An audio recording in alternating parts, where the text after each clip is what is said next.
Thinking of Moshiach, Part 5. Thank you to Torah Anytime for this production. Today we're going to discuss the final of the 3 ingredient conditions within society that give us an indication that Ben David Ba, that the Moshiach is coming. The third to last is Pnei Hador K'Pnei HaKelev, that the reflection, the face, the expression of the generation will be like that of the expressions of a dog. So what does that mean? So a dog has no shame, as opposed to a cat that covers its refuse. A dog will relieve itself in public. A dog will go back over its vomit. A dog has no dignity like a human being. I believe the Gemara says somebody who eats bread in the Reshus Harabim, they're like a dog. They have no derech eretz whatsoever. That's on one hand.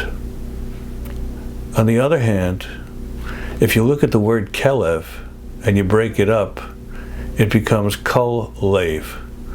Dogs are all feeling. They're all heart. They're not head. That's the reason why there's so many people in the world that prefer to have dogs than children. That's the reason why there's a well-known radio announcer who says that he knows in American society if somebody saw their dog drowning or a human being drowning, they'd go for their dog, because the dog gives them all love, all feeling. You come home at night, you open the door, you have a bushy tail and tongue wagging, and he's so happy to see you, and he doesn't talk back, and he's so thankful, he's all heart. These 2 ingredients represented by this phrase, Pnei Hador K'Pnei HaKelev. On one hand, we have no shame in our society. It used to be people would keep their feelings to themselves. Now on social media, everybody tells you every time what they cook, what they bought, who they spoke to, what they were thinking. There's no shame. They let it all hang out. And we're all heart. We're all feelings. That's why we wear tefillin by our heart, but also by our mind. Our mind has to also be leading us. We don't want to be heartless, but we don't want to be kol lev. We don't want to be kelev. So Pnei Hador K'Pnei HaKelev is the third to the final. The penultimate, the second to the last, is haben eno mitbayesh ma'aviv.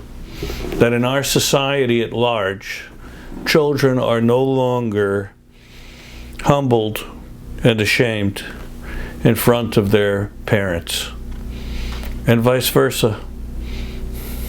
Children are willing to be so obstinate and so disregarding of the pathways and the traditions of their families, Rahman al-Itzlan, too often. When I was a child, I heard of stories that if, God forbid, somebody would intermarry, the parents would sit shiva. Nowadays, they pay for the wedding. They don't even know that there's anything wrong anymore. Haben eno mitbayesh me'aviv.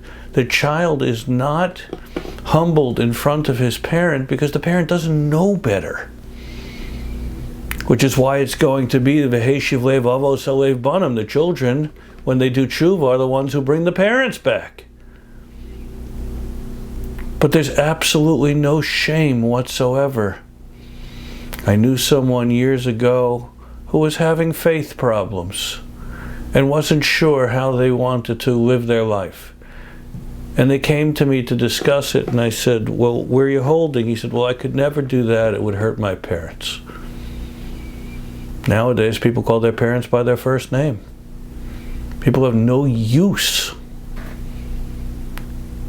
for the love, effort, and concept of a parent. And if you have no love and respect for your parent in this world, so then you certainly don't have love and respect for your Father in heaven. You're all heart. And the final ingredient, number 15, brought down in Beis HaShoeva, is the concept that the world will be in a state of chaos. Al mi yesh lanu lihisha'en ela al Avinu shebashamayim. When it'll be clear to everyone that the only one you can rely on is Hashem above. So first of all, this chaos concept.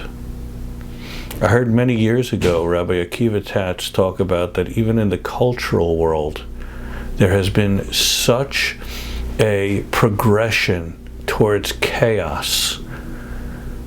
He said, take music, for example. You go back to Baroque music, you go back to classical music. It's all measured. Every single bar, every single stanza, and it has order unto it. I'll never forget. I was in Manhattan one day many years ago, and an African-American gentleman came up to me. I got a little nervous because he came really fast. And he said, "Sir, which one of these buildings do you own on Fifth Avenue?" I said, "Why, you want to buy?"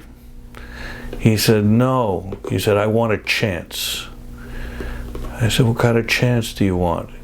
He said, "I'm a musician. Would you please purchase my CD for $5? I just want a chance." So I figured, Orla Goyim, here's a nice fellow from the inner city. He's doing something honest. I gave him $5. I said, "Oh, I'll listen to some music on my way home." I have an hour and a half drive from Manhattan. I got into the car.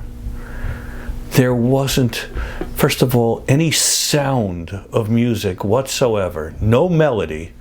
All I heard was expletives in every single tone and beat. Expletives, expletives, expletives. Chaos. And that's music in our generation. Right? Baruch Hashem for Nissan Black, who shows us that he's trying to make a revolution in the other direction. Right? He calls himself Hitler's worst nightmare. And take art for a moment.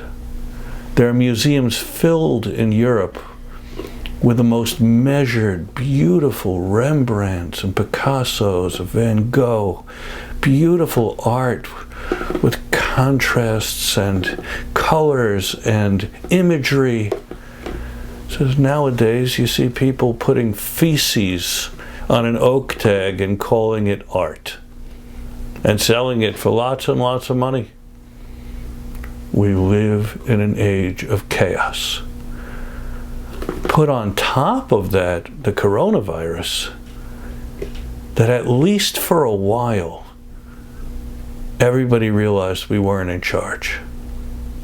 Right? Before people started claiming they're on their way to a antidote, to a vaccine, which Be'ezras Hashem, right?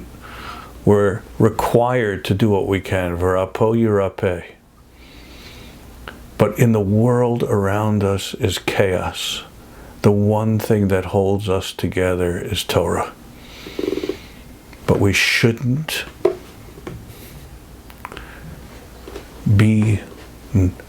we must be cognizant of the chaos around us. So these last three ingredients of that the face of this generation is like the face of a dog, that father and son walk together clueless with no shame, one in front of another, and that there's no one to rely on but Hashem in heaven. All we have is the Torah and the Torah Shebaal Peh.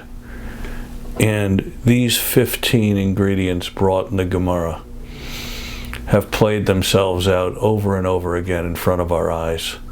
And already in the 1920s, I believe, the Chavetz Chaim said he could hear the footsteps of the Moshiach.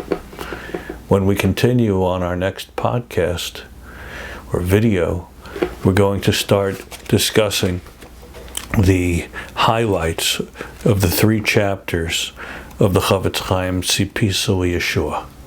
Chavetz Chaim himself quotes the Gemara that says that one of the things we're going to be asked at the end of days is, did we crave the days of Moshiach? They're coming.